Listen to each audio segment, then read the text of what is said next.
Bien que le roi Darius fût un bon souverain, il avait un faible pour la flatterie, comme la plupart de ceux qui exercent le pouvoir. Cette circonstance fut exploitée par les ennemis de Daniel. Mais me direz-vous, était-il concevable de trouver une faute permettant d'accuser Daniel? Malgré les espions qu'ils placèrent autour de lui, avec la consigne d'examiner minutieusement toutes ses actions et ses relations, ils durent déclarer finalement: nous ne trouverons aucune occasion contre ce Daniel, à moins que nous n'en trouvions une dans la loi de son Dieu. Daniel chapitre 5 verset 5. Ils avaient remarqué la fidélité de sa vie de prière. C'était un homme aux préoccupations nombreuses et importantes, absorbé par des activités multiples. Toutefois, il n'abrégeait jamais son temps de prière. Lorsque le moment était arrivé, il délaissait tous ses dossiers et ne manquait jamais de rechercher la communion avec Dieu 3 fois par jour. Si vous voulez être vainqueur, soyez fidèle dans toutes vos tâches, chez vous et à l'extérieur. N'oubliez pas que le Seigneur Jésus-Christ a les yeux fixés sur vous en permanence. Certains s'étonnent de ne pas pouvoir prier, malgré tous leurs désirs. Il ne leur est pas possible de persévérer pendant plus de 10 à 15 minutes.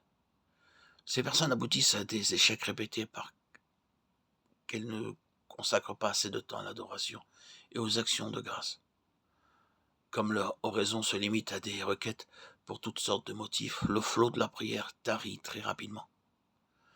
Alors, les ennemis de Daniel se présentèrent devant le roi et déclarèrent: jamais nous n'avons vu un souverain aussi merveilleux que votre majesté. Oui, vraiment, il nous a semblé bon d'inviter toute la population à adresser ses prières à votre majesté, à l'exclusion de tout autre dieu, pendant une durée de 30 jours. Que votre majesté daigne signer le présent décret qui est rédigé à cet effet. Le roi fut très flatté. Je suis un si bon souverain, se dit-il. Leur affection pousse ces hommes à m'honorer de leur prière. Sans examiner sérieusement la question, il apposa sa signature. Il n'avait nullement l'intention de nuire à Daniel, mais il était sensible à la flatterie, et les fourbes remplies de malice qui lui servaient de conseiller l'avaient induit en erreur. Ainsi en va-t-il de nos jours. Combien de dirigeants aveuglés par la flatterie signent des documents et rédigent des lois qui ne contribuent guère au bien-être de leur pays. Daniel aurait pu penser: maintenant, il ne faut plus que je prie ouvertement et donner l'ordre à ses serviteurs de fermer toutes les portes, ainsi que les fenêtres. Bien loin d'agir ainsi, bannissant toute crainte et toute récrimination, il ouvrit largement les fenêtres et, s'agenouillant, il rendit grâce à Dieu, ainsi qu'il en avait l'habitude.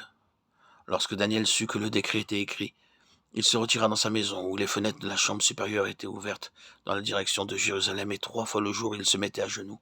Il priait et il louait son Dieu, comme il le faisait auparavant. Daniel 6, 10. Admirons l'authenticité de cette foi.